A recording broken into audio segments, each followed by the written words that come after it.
নমস্কার বন্ধুরা, আজ আমার আলোচ্য বিষয় রামকৃষ্ণ মহাশ্মশান। কলকাতার বরাহনগরের কাছে এই শ্মশানঘাটটি যশোরের নড়াইলের জমিদার রামরতন রায় তৈরি করেছিলেন। এটি সাধারণে রতনবাবুর ঘাট বা রতনবাবুর শ্মশান হিসেবেও সুপরিচিত। 1886 সালের 16 আগস্ট শ্রীরামকৃষ্ণ পরমহংসের দেহত্যাগের পর তার পবিত্র মরদেহ এই শ্মশানেই দাহ করা হয়েছিল।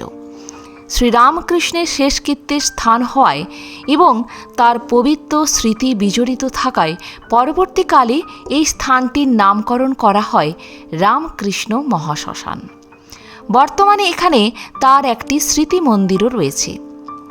রায় পরিবারের সপ্তম প্রজন্মের প্রণব রায়ের ভাষ্যমতে রতনবাবুর তৈরি মূল শ্মশানটি শ্মশানঘাট থেকে 100 মিটার দূরে অবস্থিত এবং এটি রতনবাবু শ্মশানঘাট নামে পরিচিত। তবে শ্রীরামকৃষ্ণ পরমহংসের দাহকার্যের পর প্রণবের পিতামহ বনবিহারী রায় এর নাম পরিবর্তন করে রামকৃষ্ণ মহাশ্মশান রাখেন। মজার ব্যাপার হল, শ্মশানঘাটের একটি আলাদা ঘরে শ্রীরামকৃষ্ণের সমাধি ও তার ভস্য রয়েছে।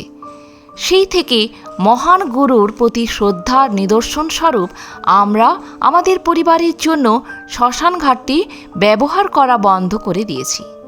রামরতন দত্ত রায়, তার আসল নাম দত্ত, 1785 থেকে 1860 ছিলেন বর্তমান বাংলাদেশের যশোর জেলার নড়াইলের জমিদার। কথিত আছে যে তিনি ব্রিটিশদের আরোপিত নীল করের তীব্র বিরোধিতা করেছিলেন।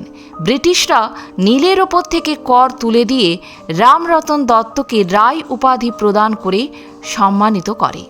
এরপর থেকে তার পরিবার রায় উপাধিটি তাদের পদবি হিসেবে ব্যবহার করতেন। তো বন্ধুরা, আজ এই পর্যন্তই। ভালো থাকবেন, সুস্থ থাকবেন। যদি ভিডিওটি ভালো লাগে একটা লাইক অবশ্যই করে যাবেন। আর আপনি যদি নতুন এসে থাকেন আমার চ্যানেলটিকে সাবস্ক্রাইব করে বেল আইকনটি প্রেস করতে ভুলবেন না। সবার আগে বেলা 3টেই পৌঁছে যাবে আমার ভিডিওটি আপনার কাছে প্রতিদিন। ধন্যবাদ।